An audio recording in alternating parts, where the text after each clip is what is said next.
Jai tu ko na mayam pro confusion to hello mayam pro ke kamay pali mayam pro mayam na unin kali to mayam uji mayam na ubi se kam hum khami bro se mayam ubi se Tarapur ni ko Silchar Manipuri Bosti Tarapur mayam na Raigor na sukhane Manipuri Bosti na sukhane adu ni at present in ujik lai di bese lai di maram ki kai noi dai mayam da hajira ke adu mayam tili bese ju lighting meeting tau photona mayam ni tili se mi se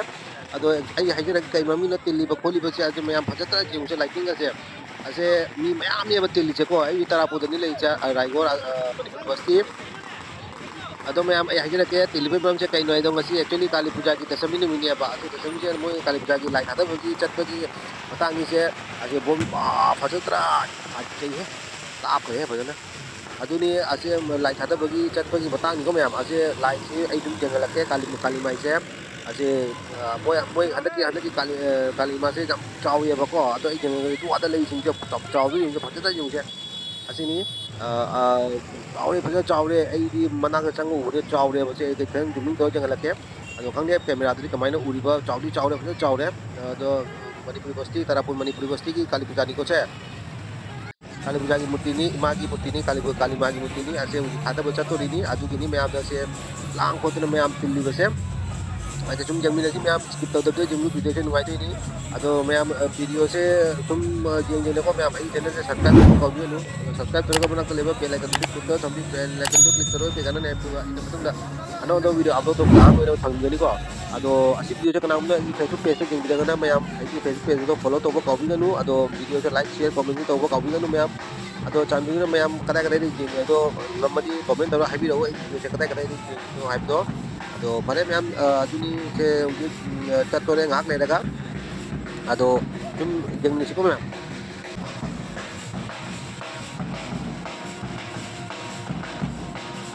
mayam se uibro mayam se epo bibo kina thabal jongwa hore mayam thabal lai se pam jam se pami ko badana ado jong se thabal bel balti ka to hotana se ibo kina ana starting to hore thabal jongma ki mana pita ka khare tang asida thabal chongma gi aduna mana hawgara thabal chongma asini adu jengsi bayam thabal se kai kamai na kyam ni thungla ga chongi chongde do lai thada bagi thabal se kamai to ge do ado tam tawna apoi gi lai thada ba chatni matang jok sale ado bayam sin chat na tawri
mayam se bitai na akogi thabal jongi sing je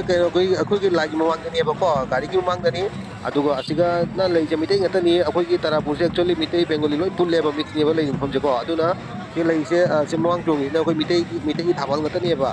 mitai ngata ni he lei china aduga maning da akogi DJ ki box ki mama maning da lei china akogi Bengali mitai mix ajung mani lei je poina DJ kan jogoi sari ado asina mitai gi thabal ngata ni taurisina mamang da phai mamang da mitai sing ni taurise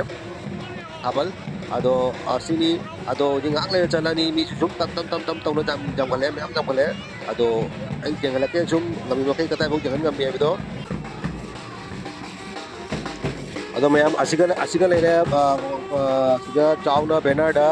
iduna leire ase Tarapur Manipuri Bosti Silchar waina asiga mogi akogi pandal ki akogi committee ki banner ni ase asiga chauna ina leire asigi maningani lai leire se yo asiga ju mathak ju banner ama chauna leire asiga leire Manipuri Bosti Puja committee ena asini asi ki maningani akogi si gari sigani kalima leire se ado ai maning on buka chalaga mayam da jangalake se jong se site lai mi sing se sai siga khetang ne ba mamang go sai to mayam ne ba lep na lai yo je ho chap ma tam da loi na ba tholak toi ne ba se ujik present jom se main road ne ba se lai main road ki site ni tawri ba se aduna main road ni na jam chu lamen singa mi se bhir se oyo ja do tari gari pura jam ho je ba aduna site ni lep na lai go se ho chap ma tam da loi na se loi na pun chatoi ne ba loi tholak toi ne ba aduni ado ho chat pa hau dri na aduna site ta loi na lep lai mi sing te ado itu mang lepsa lagi lamen pura jam ho gre ne na ado phare jemina se me am ado skip to bigun ko me am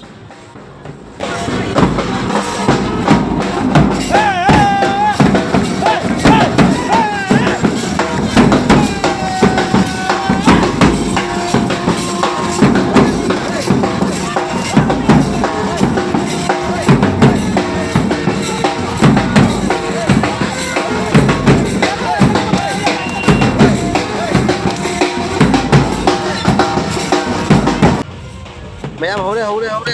mayam chatpa hore mayam ase ji tam na chakatpa hore mayam lai thadaba ase lai thadu je sodar gatani mayam aduna tam na ji chatpa hore koi gi auji tam chalani ase thabal chomui na pai mang chakare bel china maning da kata maning da ji sai sai ta lip na leiba mi chingju loina thokna re chatpe tamakta ado jengmina si mayam ko sinam ka mayam DJ party DJ maning da leiba ase actually si matang ke koi DJ ki jaga ko matang ne ko mayam ai sound de beat to jaragani ba kai noi DJ ni na sei chagi kan na sei na direct thang pata dia ba ai on YouTube dai gon ne lathi purak na ne kamera copyright tau ne na ba aduna sei je direct thang to ya dia ba aduna si matang ke mayam thau ba ja de war bo ja de tum mayam tung te sum jeng bi ro sei di apja ro noi de sia thaba sing je ado sei apata di copyright la kan ni adu maram nu na ite beat tau jarakani si DJ gi ko gi matang la ko mayam war bo ja de ko mayam ado lai da sei music mu ja de noi de ko jeng ba aduna si matang jo ko ne si ma DJ gi matang jo ko ne ko mayam ai gi tarap te sum music sum hapcha rakke katang music ko gi DJ type ki music ka hapcha rakke ado sum jeng ni si ko mayam ado real music te hapa ro ge ado ai gi tarap te sum music hapcha rakke ado mayam si ju manu am ni mayam maning da chong ka ngoi tuang ko tana se moi masa ki dhun ni ba se actually ai nei si hap ji ka di music chana da basu jai ado upai leite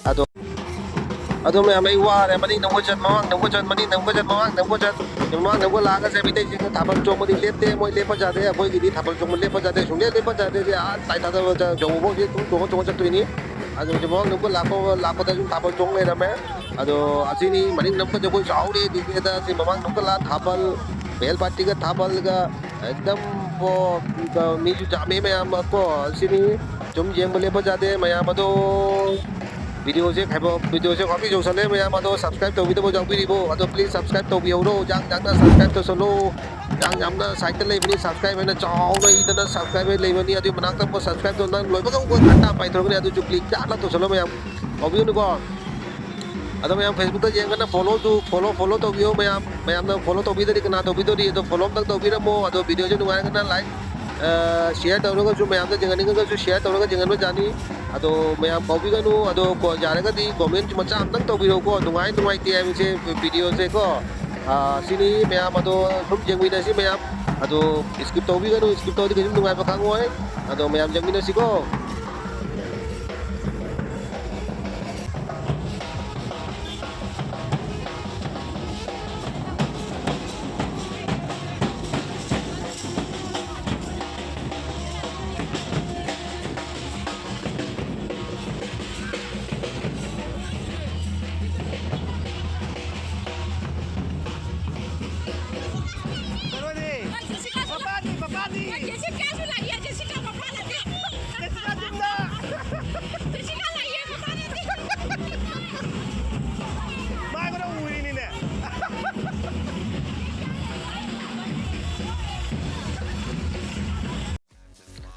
mayam masih tahu ke DJ kita muka cuang lain na mayam apa se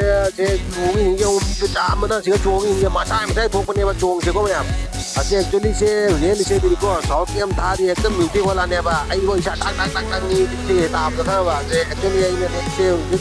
music pi sini ai kita tapi ni ko se copyright jauh dalam music ni se real da after ni copyright bang thôi cái này aduh ni eno ela pa kuri se se south ni se thara chuang se anna mai thok pani ko se jumi jame phajana ni jong sigana mixture ne bole se bengali mi te pulla ka ne ba mamang na lai khali mi te ngada thabal jongo jongo chali tu na ko asini me am se lighting ka to ise ko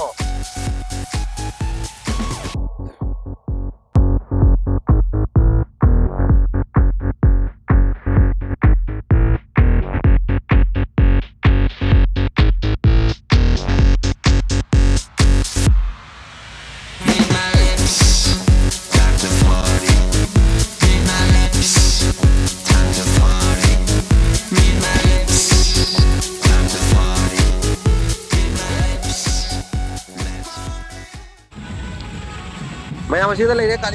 kalima se chaudi bhajana mayam masih ni ko ai pola tu haibi haije in baduni se chaudi bhajana kangne camera tu kyam chauno uba mamang tu bhajana chaudi bai di manak lai bani na ko mayam ado tu adu jong se mayam gari mamang na ko ki mitai king kana thabal chongi bel party te khotu na ko ado mayam se ubiri se actually tarapur ko ki silchar tarapur manipuri bosti ni ko koi kalima lai thadaba ki video ni am ubiri se ado mayam raibor ai su khangnai tarapur manipuri bosti ai su khangnai ko adu ki lai thadaba video ni se kalima lai thadaba ki dasami numit ki video ni ujiki loina kalima puja pun musu Manipuri puto ujik lai thadana re aje sotor gatani thada udoi che to asina jom maning dana koi ki box haraga jogoi sanani kamu che jom che asina ko DJ kamu ni aba DJ dan puto bo kamu ni aba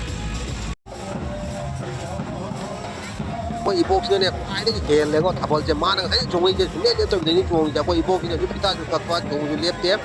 ase jong che nao nge ka mana thabal pa mong ne do an wo ba su thabal je jong su ne lep te ma sai jong ni ko ma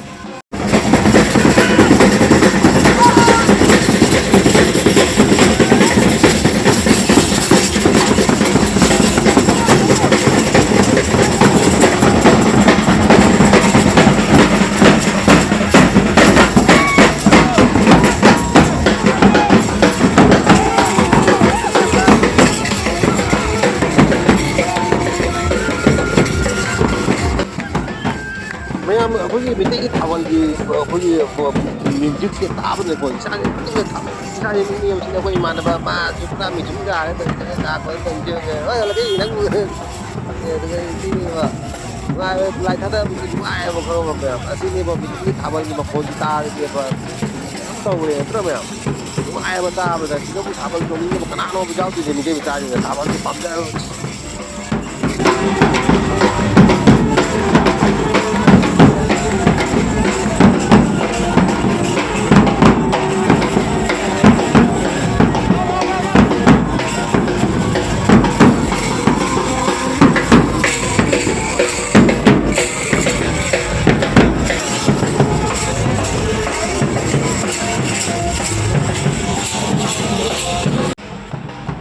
thế mày em khơi tâm nó gì em đi còn đi được cái này mày em có बहुत आई कैसे गया भाई तुम्हारे चेहरा ये लुका लाओ इधर बहुत आई theo như mày em đi còn đi được cái ngạc lên bia mà cái nói đi mà nó đi cái lều nó cả một giờ các mày em punjan apa ini aduh nih ngạc ngài đi aduh jamin sih kok mày em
बतांसिंगनेको I actually the मसाई music के हापनिंगमने खंगाबा लेतने हापदबा वारीने खंगाबा बे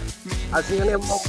जगोई सारी दी वही देख लगे तम तम तौना मै सारी एकदम भोजपुरी सेमदने हमरा यामनो जिक कनो भाइरल से दो अदि से दुगने बा मै सारी बा अजके म्यूजिक से हापनिंगमने वाली ते हापदबनी अदो हापदि याम नुवाइने तो मयाम गेंगबो मतमदा खंगाबा से नुपी जगोई साई को बे Ito hoy ki real music te vai sari bisa je uro de मैं एकदम वो एकदम नहीं हमरा उपाय लेते के दौनी मैं मरो जाते एग्जैक्ट म्यूजिक तो यहाँ पर गम जाते ना अदो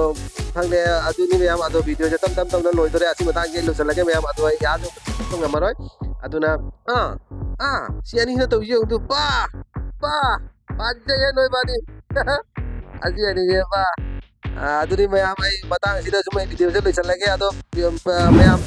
subscribe to video jang video dipli jang subscribe to video ko mayam ado Facebook to yenga na follow tak to video ro mayam ado pangna je iya ka mano video da mayam